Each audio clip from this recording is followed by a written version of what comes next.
Coming back, Woj joins us momentarily. Plus, might I interest you in a 26-point comeback? Desmond Bain joins the show live and takes us through how the Grizzlies pulled it all off. And don't look now, but the Warriors up 3-0 and look like the team to beat. How they stifled Denver again with another pool party with plenty of splash. NBA Today starts right now. Welcome to NBA Today and happy Friday, everybody. I'm Malika Andrews alongside Kendrick Perkins, that senior writer, Zach Lowe. And gentlemen, we need to start with some breaking news and bring in our Adrian Wojnarowski. Woj, what can you tell us about when Ben Simmons may make his debut? Malika, there's a plan in place now in Brooklyn. Ben Simmons plans to make his return on Monday in Game 4 against the Celtics, and certainly that's barring any kind of a setback. But he's been pain-free for over a week plus now.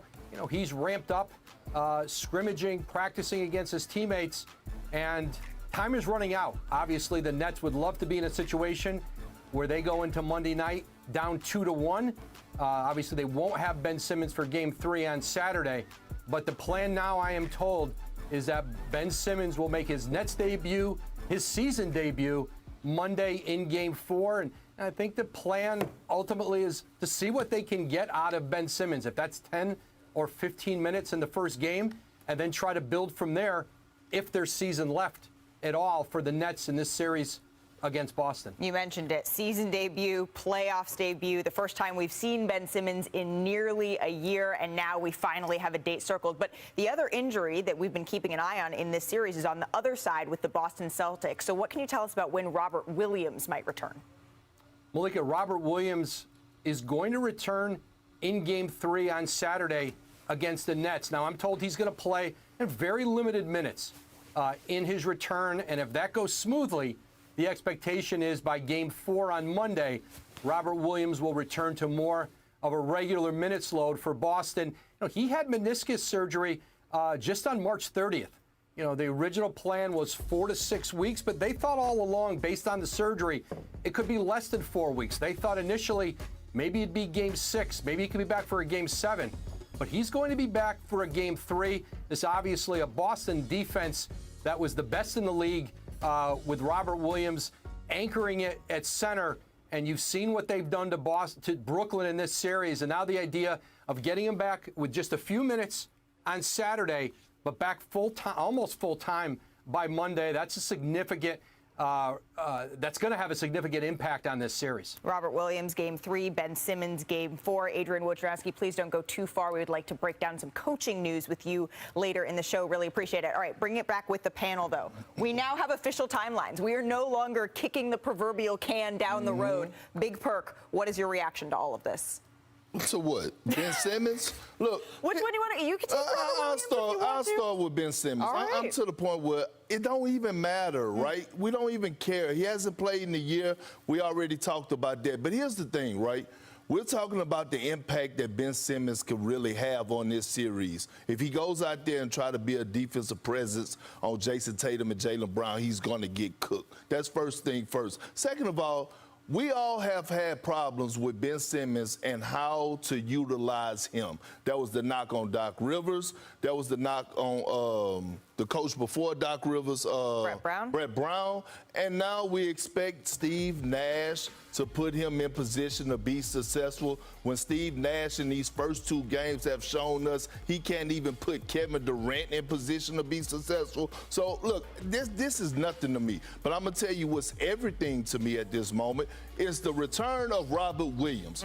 Robert Williams coming back to this Celtic team, the way that they're playing right now, to me, is my favorite to win it all. And I'm going to say this because of this. I say that because of this. When you look at Jason Tatum and Jaylen Brown and Marcus Smart and the way that they're guarding Kyrie Irving and Kevin Durant, I don't know what other team have those type of players on their squad that they have to be worried about besides the Golden State Warriors possibly, so they could guard them offensively. They're an offensive juggernaut the way that they're moving the ball. You got guys like Grant Williams stepping up, and now you add Tom Lord, that lob threat at the basket along with that defensive presence.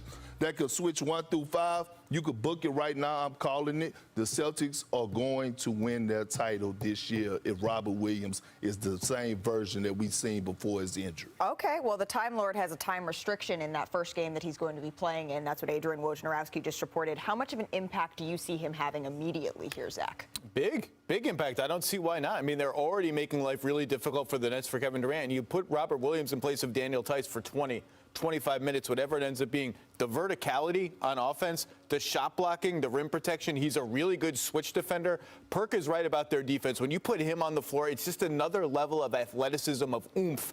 That's just, the rim is hard to get to, and then he gets there and he impales your shot on the backboard so hard you think the ball is going to deflate. And just, he's a great switch defender. He's fast. This is a really brutal defense to score against, and Perk is onto something. You know, it's amazing how in a week, the safest bet on the board for the finals was Suns-Bucks. And a week later, like no time has gone by, and it's like, are we looking at Warriors-Celtics? Is that what we're looking at here? Well, because those teams look awesome, and I agree with Perk. Of these two returns, I think Robert Williams is the bigger deal for the playoffs as a whole than Ben Simmons is. Do you agree with that the bigger deal is Robert Williams? What are you expecting, if anything, here from Ben Simmons? Me? I think he can help, but my expectation is I don't think it's going to really make that big of a difference in the series. First of all, they're already down 2-0. Their margin for error is nothing, 0. You lose one of these two games at home, you're done. You're not winning 3 in a row against Boston. Woj said 10, 15 minutes. That's cool. Like, if you take 10, 15 minutes that are like Kessler, Edwards, plus Patty Mills, plus Goran Dragic, right. I think he could help. He could take some of the burden off KD guarding Tatum and Brown. Maybe he does get cooked. It's been 10 months. Those guys cook people who are playing all season long. But I don't see how it can hurt the Nets. Well, Ben Simmons, he did speak with reporters earlier today about what he expects to be like when he is back on the floor. Take a listen. You know, I'm looking forward to it, especially playing with these guys. I think for me, my IQ is so high to, play with guys like Kai and Seth and Kev. Just watching them, I know how they play. I know how they want to play. And for me to just, get them in their spots and be a floor general, it's exciting. I'm looking forward to it. So Ben Simmons is going to be getting Kevin Durant and Kyrie Irving in their spots and being the floor general, Perk. Well, listen. We know how Kevin Durant and Kyrie Irving play. The question is how are you going to play Ben Simmons? It's not about whether or not what they're going to do. Like, just think about this. We have to keep reminding ourselves of what we witnessed last postseason out of Ben Simmons, okay? He lacked of confidence, and now we're talking about being out 10 months and you coming back at the highest level and you claim to be this facilitator. What if you have a guy like Jaylen Brown guarding you at the moment? You have a team that could actually match your length and your athleticism, and he's coming off a back injury. Well, and the last time we saw him, you mentioned it, June 2021, Zach. Well, all the players in that clip we just showed are like either out of the league or on different teams. That's how long it's been. It's like Pistons are in there. Willie Cauley-Stein's doing stuff. Look, a facilitator, I guess. I mean, he could be a facilitator for them in transition. That's where he's going to be the facilitator in the half court. This is Kyrie Irving's team and Kevin Durant's team. And Ben Simmons' job in the half court is going to be to set screens, roll, and rebound. And I keep saying this, Perk is right. Like, the last time we saw him, he was passing off a dunk to Matisse Thybulle under the rim. We all know that. I think they're going to test him early. I think they're going to foul him. Yep. I think they're going to test what his mindset is. But in transition, that's when he can help them. That's when he can get the shot. In the half court, he's going to be Bruce Brown with 6'11" in height and explosive. I don't know if it's Friday and we're getting close to the weekend, but Zach, I actually love you today. That's it. Should I just swap seats? So you guys that was really nice. That was touching. That was a nice moment. I think it's. I don't think it's going to last when we talk about the Warriors, but that's a different topic. Well, I mean, you never know. We're going to get there, but first we're going to talk about the Grizzlies, because still to come on NBA Today, fresh off the Grizzlies' monster comeback, Desmond Bane is joining the show live in a matter of minutes. That's going to be must-see TV. And the Dubs find themselves with a commanding 3-0 lead on Denver. Does our panel see them as the favorites now? We touched on it. We'll get more into that. And LeBron James and LaMelo Ball, both in the market for a new head coach. So